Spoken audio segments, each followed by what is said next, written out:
तो इसका मतलब साफ है कि ऑक्शन के पहले किसी भी तरह से कोल ब्लॉक हथिया ना था, वो हथिया लिए पॉकेट कर लिए, तो फ्यूचर प्रॉफिट हो गया पॉकेट।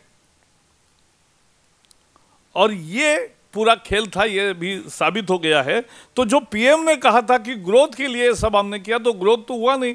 एक भी टन का सीमेंट निर्माण नहीं हुआ, एक भी टन का इस्पात निर्माण नहीं हुआ उन खदानों से, और एक भी मेगावाट की बिजली निर्माण नहीं हुई। और ये सरकार ने खुद माना कल मेरे प्रश्न के उत्तर में। तो इसलिए पीएम की ग्रोथ स्टोरी जो थी वो सही नहीं थी।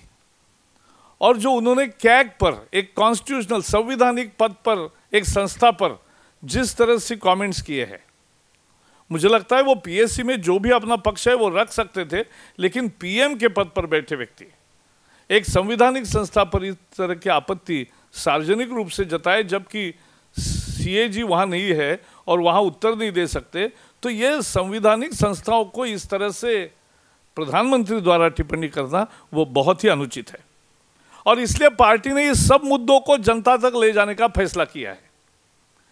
और अभी 31, 1 और 2 शुक्रवार, शनिवार और रविवार में लगभग देश के 40 प्रमुख शहरों में हमारे नेता जाएंगे, सभाएं भी करेंगे और पत्रकारों को भी संबोधित करेंगे।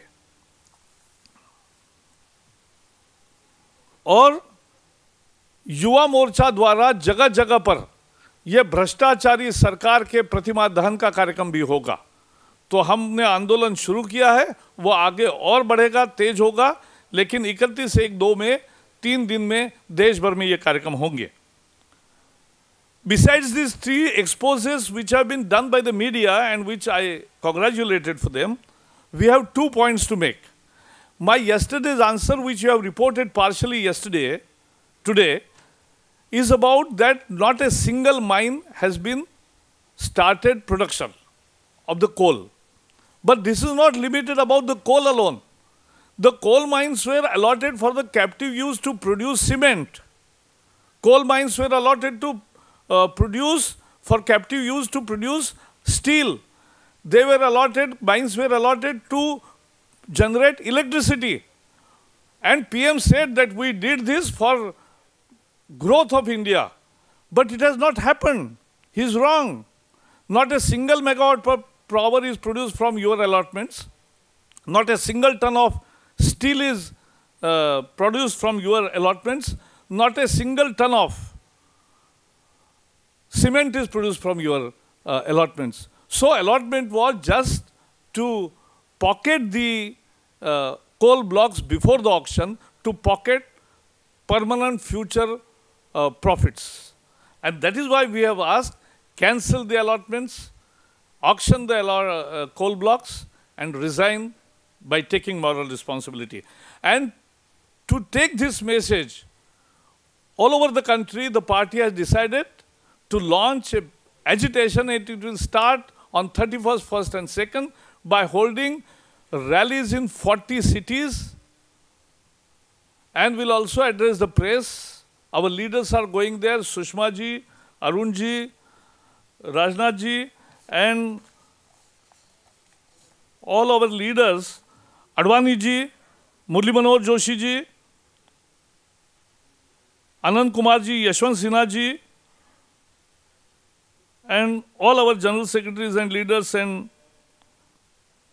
Venkaiah Naidu ji, past presidents, all are going, and there will be 40 rallies.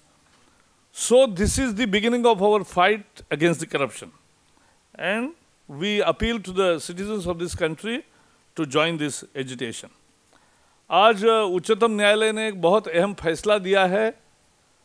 देश पर मुंबई में जिस तरह से 26/11 का हमला हुआ, वो देश पर हमला था, और उस आतंकी हमले के जो एकमात्र आतंकी जीवित मिले, उस कसाब के फांसी की सजा को उच्चतम न्यायालय ने कायम किया है।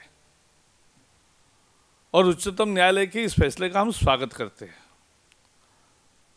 लेकिन ये भी याद देश कर रहा है कि 10 साल पहले पार्लियामेंट पर जिसने हमला किया, उसको भी उच्चतम न्यायालय ने फांसी की सजा सुनाई, उनकी कंफर्म की थी।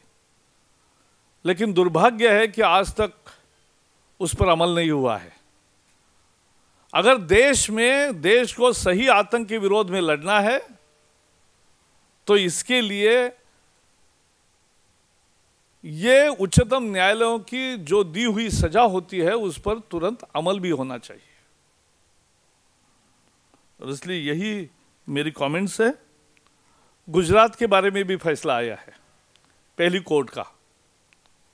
यह अंतिम कोर्ट का फैसला था कसाब के बारे में। और गुजरात के, जैसे मैंने हमेशा पार्टी ने कहा है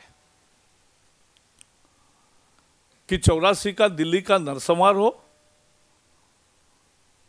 या महाराष्ट्र में, आसाम में या गुजरात में जो भी दंगे हुए वो दुर्भाग्यपूर्ण और देश के लिए बहुत ही अनर्थकारी होते हैं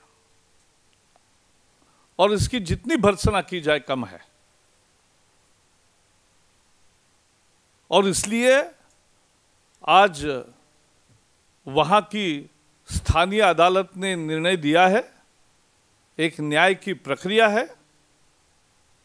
जैसा हमने कहा कि हम मानते हैं कि कोई भी दंगा या 84 का नरसंहार जिसका कोई समर्थन नहीं हो सकता, और इसलिए उसमें जो भी दोषी होंगे उनको सजा है। लेकिन आज का पहला कोर्ट का निर्णय है वो एक न्यायिक प्रक्रिया है।